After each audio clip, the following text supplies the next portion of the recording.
Olá, boa noite a todos. Hoje é quinta-feira, dia 18 de junho. Veja agora os destaques de hoje, aqui no Segunda Edição.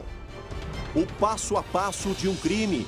Ao vivo, nossa equipe acompanha todos os detalhes da reconstituição do caso Rafael.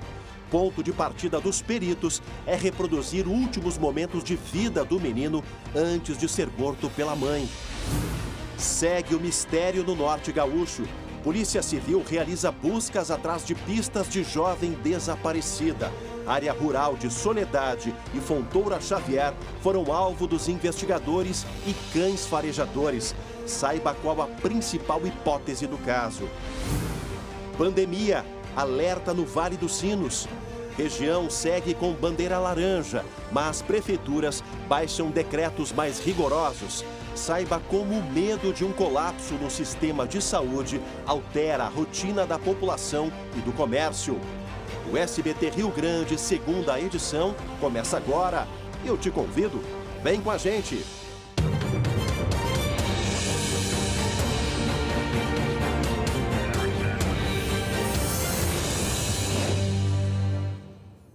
E o Segunda Edição de hoje começa de imediato com um assunto que concentrou a atenção dos gaúchos nessa quinta-feira. Caso Rafael.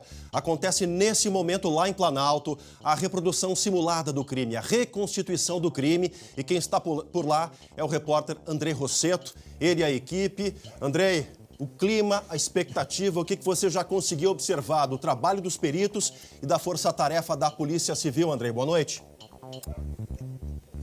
Boa noite, Chemali. Boa noite a todos. Nós estamos ainda esperando, aguardando o início dos trabalhos, Chemali. Eu vou mostrar para o repórter cinematográfico, pedir para o repórter cinematográfico Jairo Cristofari mostrar aqui. Nós estamos, Chemali, em frente à casa do menino, onde o menino Rafael morava com a mãe e com o irmão adolescente, onde aconteceu o crime, e em frente à casa ao lado, né, onde o corpo dele foi encontrado 10 dias depois dele ser morto.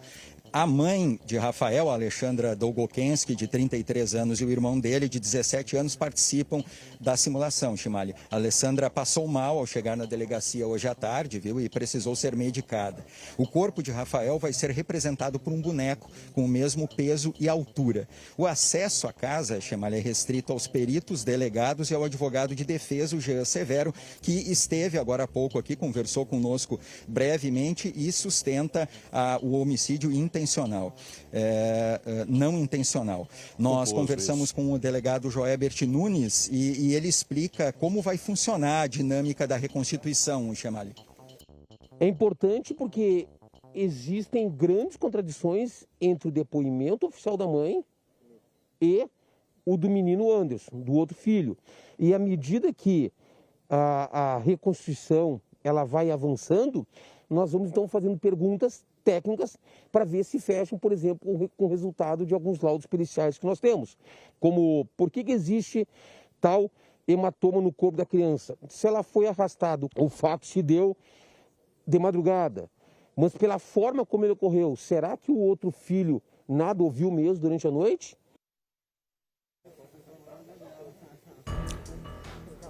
Aí, Chemali, como disse então o delegado, o objetivo do trabalho é avaliar se a versão dada pela mãe é real e se aconteceu da forma como foi narrada. Nós vamos voltar em seguida com mais informações aqui de Planalto, cidade na região norte do Rio Grande do Sul. André, rapidinho, Chemali. já está confirmado então a participação do irmão, André. Ele vai fazer parte aí do trabalho da perícia. 17 anos, o irmão do Rafael. Exatamente, são participações que vão ser diferentes, né? Primeiro a mãe faz a reconstituição, depois o irmão adolescente faz a reconstituição. São reconstituições separadas, Chemali. Tá certo. Daqui a pouco a gente volta a conversar contigo, André, acionar a equipe do André Rosseto, está lá em Planalto, uma grande mobilização, né? Toda a cobertura de jornalistas, a parte ali de isolamento da Brigada Militar, da Força Tarefa da Polícia Civil e também dos peritos e a parte da defesa, né? Da Alexandra, aí, a principal suspeita desse homicídio. Ela que ainda sustenta a versão de homicídio culposo quando não tem a intenção de matar. Bom, a gente segue falando justamente desse caso, Rafael. Por quê? Mais uma entrevista daquela série de entrevistas exclusivas que o André Har fez há alguns dias lá em Planalto, né? Esteve por lá. Hoje ele conversa com familiares e amigos do Rafael para entender um pouco do histórico da família desse garoto. Acompanhe. Qual foi essa surpresa quando a senhora acompanhou no momento em que encontraram o menino? Quando encontraram, eu estava em casa. Minha irmã me ligou. Ela me ligou e disse: olha, acharam o Rafael. E vivo. Trouxeram ele vivo. Eu fiquei feliz da vida, né? Eu disse: não acredito. Soltar. E ela já voltou com outra notícia dela. Já me ligou de novo. Não, eles acharam, mas está morto. Daí foi meu desespero. O que a senhora acha que aconteceu? Como é que é o seu hoje sentimento como tia da Alexandra? Eu não sei, eu olhava para ela assim, não dá para acreditar que uma mãe faria isso com o filho, porque ela não demonstrava assim pra gente. Às vezes ela mostrava assim que ela era fria, assim, que ela não tinha pena das pessoas, mas agora fazer com o filho assim, tudo isso, para mim, eu ainda parece que não é verdade. Depois disso tudo ter acontecido, a senhora começou uma campanha aqui na cidade. Sim. Que campanha é essa? A gente começou a fazer uma campanha para nós arrecadar fundos para fazer uma capelinha em cima do túmulo dele. Aí eu não vejo hora, eu quero que venha a resposta, o porquê que ela fez isso, e também se tem mais gente junto, porque eu acredito que ela não fez sozinha. Eu quero pedir que a justiça seja feita. Já mais informações do caso Rafael. Estamos ao vivo em Planalto com o André Rossetto. Em seguidinha, ele volta aqui no segunda edição. Agora a gente fala de um outro caso de mistério também no Norte Gaúcho, porque a polícia e os bombeiros fizeram buscas pela jovem, aquela jovem de 18 anos desaparecida em Soledade. Eu estou falando da Paula Chayane Perim Portes. Sumiu há 8 dias e quem tem informações desse trabalho que você está acompanhando é a Luciane Coleman, que está na redação. Boa noite, Lu. Boa noite, Mari. Boa noite para o pessoal que está nos acompanhando. Pois é, né? Fizeram buscas com a ajuda de cães, tanto no município de Fontoura Xavier, como também na área rural ali de Soledade, né? Todos em busca de alguma pista que levem ao paradeiro da jovem Paula Chayane Perim Portes, de 18 anos. Como você disse, ela sumiu há cerca de 8 dias, na noite do dia 10. A polícia acredita que Paula tenha sido vítima de feminicídio seguido de ocultação de cadáver. A investigação teve acesso a imagens de câmeras que mostram a jovem sendo carregada por pelo menos 5 pessoas e colocada dentro de um veículo. Um desses homens foi preso e outro está foragido. Agora a polícia tenta identificar os outros 3 e também a identificação deste carro que foi utilizado. Na última vez em que a Paula foi vista, né, ela estava com amigos, jogando cartas, e aí ela recebeu uma mensagem e foi encontrar, então, um homem que ela já teria conhecido em outra oportunidade. Vamos ouvir agora, então, o pedido emocionado do pai da jovem, um pedido que ele fez a uma rádio local. Preciso encontrar minha filha, se eu não vou mais dormir, não vou comer, eu vou morrer. A minha vida termina, quando eu não achar ela, minha vida é terminada. Não consigo mais trabalhar, não consigo mais dormir. Não consigo comer, a minha vida terminou se eu não achar minha filha. Eu sofri para criar ela, ia tirar ela no mato, sofri, passava fome. Eu só faço um apelo, eu preciso encontrar minha filha. Tá aí um pai desesperado. E o que chama a atenção nesse trabalho da polícia é que o suspeito preso, né, até agora foi preso terça-feira, até agora não disse uma palavra, ficou em silêncio o tempo todo e é por isso que a polícia foi a campo mais uma vez, na cidade onde a Paula morou antes e na cidade de Soledade, tudo em zona rural, gente, tudo afastado para tentar encontrar alguma pista, alguma situação. A principal hipótese, infelizmente, é de feminicídio, mais um lá no Norte Gaúcho. Olha, agora a gente fala de auxílio emergencial, mas da investigação, a Polícia Federal está investigando os golpes justamente nesse benefício da pandemia. Por quê? Porque muitas pessoas tiveram o benefício aprovado, gente, mas tiveram o dinheiro retirado por bandidos. As principais reclamações são de acesso indevido ao aplicativo Caixa Tem. As vítimas de golpe devem buscar agências da Caixa Econômica Federal para registrar a queixa. O banco vai compartilhar as informações com a Polícia Federal, que está investigando o esquema criminoso. Os crimes também são os mais diversos, a gente tem fraude, tem estelionato, o próprio sujeito que recebe esse dinheiro indevidamente e fica com esse dinheiro, não devolve esse dinheiro, também comete crime. Então é muito importante que o cidadão também esteja atento a isso aí. Caso seja confirmado o golpe, o beneficiário será restituído. A Caixa ainda orienta que as pessoas evitem compartilhar dados pessoais com terceiros e cuidem para baixar apenas os aplicativos oficiais do banco. Antes da gente voltar ao vivo para Planalto, a gente vai ver agora mais um trecho da entrevista que o André Har fez com a tia da Alexandra e ela fala do pai do menino. Acompanhe. Ela tinha 6 meses de idade quando ele foi morto. Estava assistindo o jogo com a neném no colo, né? E daí, no entanto, a mãe veio e daí surgiu uma briga, né? No meio do campo lá, mas não com ele, com outras pessoas. Daí foram lá. Com a Alexandra? Ele estava com a Alexandra. A Alexandra tinha 6 meses de idade. E daí o pessoal foi lá e separou aquela briga. E ele foi fazer a torcida, fez contra a torcida, o time de lá. E daí dois caras de lá da ametista. Um cara deu um chute e já veio outro irmão, deu outro chute. Disse que com 2 chutes que deram, mataram meu irmão. A Alexandra falava muito do pai? Não, a Alexandra não falava quase do pai. Ela não... Mesmo que ela não conheceu, né? Vocês viram que o relato foi do pai da Alexandra, né? O pai da Alexandra. A gente volta agora a falar com o Andrei Rossetto. O Andrei vai estar no plasma aqui com a gente. Andrei, os laudos do Instituto Geral de Perícias, a causa-mortes, a data aproximada em que o menino foi morto e se ele realmente recebeu essa dosagem de medicamentos, isso aí já foi juntado à investigação, a essa perícia, a essa reconstrução do fato, Andrei? Não, Chemali, ainda não foi juntado, não há um prazo ainda, já deveria ter chegado, segundo o delegado Joebert, mas isso ainda não chegou ainda nas mãos dos delegados que estão responsáveis pelo caso, Chemali. Entre os pontos que a Alexandra vai ter que explicar é como tirou o corpo de Rafael de cima da cama e arrastou até a caixa na casa ao lado, Chemali. Por simular uma situação que já aconteceu, a gente está vendo aqui que a simulação acontece à noite, né? E é exatamente assim, é necessário que o trabalho ocorra nas condições ambientais do crime, né? Por exemplo, horário, luminosidade, tudo isso. O crime, Chemalho, o Rafael Matheus Vinks, de 11 anos, desapareceu no dia 15 de maio e foi encontrado morto 10 dias depois dentro de uma caixa de papelão na casa ao lado da que morava com a família. A mãe admitiu a autoria do crime e alegou ter exagerado em uma dose de medicação, mas disse que não teve a intenção de matar. Um laudo preliminar revelou que o garoto morreu por asfixia. Então, para a polícia, houve sim intenção de matar e seria homicídio doloso, Chemalho. Agora, tem algumas perguntas ainda que precisam ser respondidas. Por exemplo, dia do crime, Chamalho. Uma das dúvidas da polícia é se Rafael foi morto na madrugada de 15 de maio, como alega a mãe. Embora o corpo tenha sido localizado 10 dias após o desaparecimento, não tinha cheiro forte, Chamalho. Outra causa da morte, né? A perícia inicial apontou que o menino morreu por estrangulamento, por asfixia. Uma das suspeitas da polícia é de que o menino possa ter sido dopado com o uso de medicamentos e depois estrangulado. Já a defesa de Alessandra argumenta que o estrangulamento aconteceu durante o transporte do corpo. E, por último, uma terceira pergunta que precisa de resposta é: a Alexandra afirma que medicou Rafael com 2 comprimidos de diazepam, porque o menino estava agitado e não queria dormir.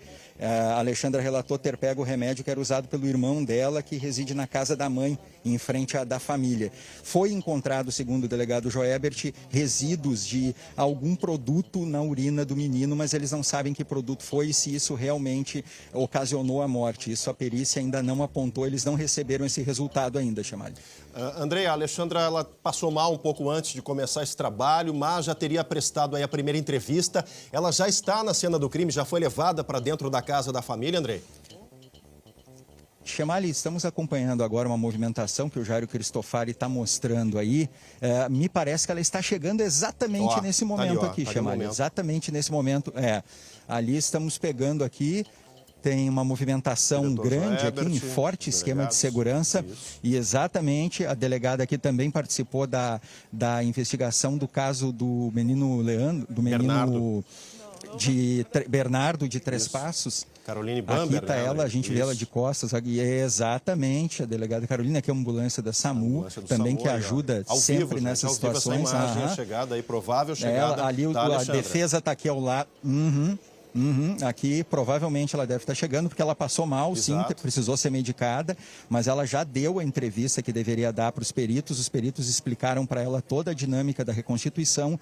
Agora aqui está o Jean Severo, advogado de defesa da Alexandra aqui, posicionado também, aguardando ela, e provavelmente dentro de instantes aí vamos ter a chegada do carro agora, né? da Polícia Civil. Exatamente, todo o grupo, a banca de advogados da defesa. Jean Severo conversou agora há pouco conosco. A defesa bate nessa mesma hipótese de ela agiu sozinha e o homicídio culposo sem intenção de matar o menino. E, segundo a defesa da Alexandra, isso vai ser comprovado ainda mais com essa reconstituição, Chamalho. Tá certo. Obrigado, André Rossetto. Ótimo trabalho para vocês aí. A prioridade é tua aí. Volte ainda assim que for possível aqui no segunda edição. Né? E logo mais, né, gente, falando do SBT Brasil. A reportagem completa. Temos ainda imagens. Vamos voltar para Planalto? Vamos voltar para Planalto, então. Né? Vamos voltar para Planalto. Está imagens ao vivo de Planalto.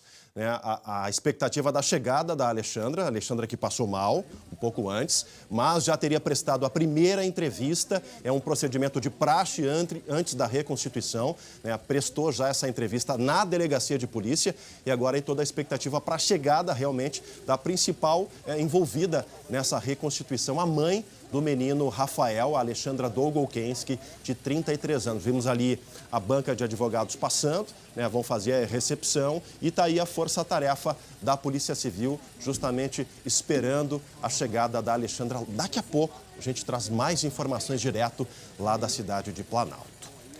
Bom, agora você fica com um recado importante que a FAB da EVT tem para você. Nesse momento de insegurança e instabilidade que estamos vivendo, não seria ótimo reduzir as suas dívidas? Você comprou um carro e está pagando por 2, tem dívida de cartão de crédito e empréstimo, o banco não para de ligar e você já não sabe mais o que fazer?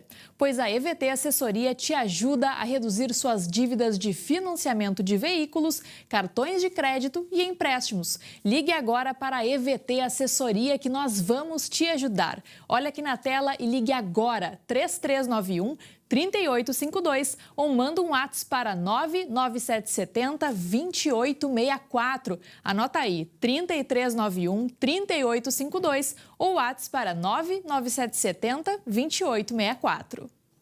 Ainda hoje, aqui no segunda edição, mais informações ao vivo do caso Rafael, direto de Planalto. A gente volta já já. E o segunda edição está de volta para todo o nosso estado. De imediato, vamos voltar ao vivo para Planalto, conversar com o André Rossetto. André, a Alexandra já está na cena do crime, já começou o trabalho da reconstituição, André? Oi, Chamali, não, ainda aguardamos o começo dos trabalhos, Chamali. Não, ainda não. A reconstituição é uma perícia complexa, viu? E não tem hora para acabar também. A mãe de Rafael, a Alexandra Dolgokenski, de 33 anos, e o irmão dele, de 17 anos, participam da simulação, Chamali. A Alexandra passou mal, como a gente havia dito antes, ao chegar na delegacia hoje à tarde, precisou ser medicada. O corpo de Rafael, Chamali, vai ser representado por um boneco com o mesmo peso e altura. Nós conversamos com o delegado Jorbert Nunes, ele explicou como funcionou a dinâmica da reconstituição e, segundo ele, o objetivo do trabalho é avaliar se a versão dada pela mãe é real e se aconteceu da mesma forma como foi narrada. Entre os pontos que a Alexandra vai ter que explicar, Chamali, é como tirou o corpo de Rafael da casa e arrastou até a caixa que fica na casa ao lado de onde o Rafael morava. Por simular uma situação que já aconteceu, por isso que está acontecendo à noite aqui a reconstituição, né? A gente precisa ter condições ambientais do crime, como horário e luminosidade. Por exemplo, para a gente voltar no crime, né, Chamali, Rafael Matheus Vings, de 11 anos, desapareceu no dia 15 de maio e foi encontrado morto 10 dias depois dentro de uma caixa de papelão na casa ao lado da que morava com a família. A mãe admitiu a autoria do crime e alegou ter exagerado em uma dose de medicação, mas disse que não teve a intenção de matar. Oi, Chamali. Já se sabe por que, segundo a polícia, por que a Alexandra e o filho mais velho, o irmão do Rafael, de 17 anos, não podem se encontrar nessa dinâmica aí da reconstituição do crime, André?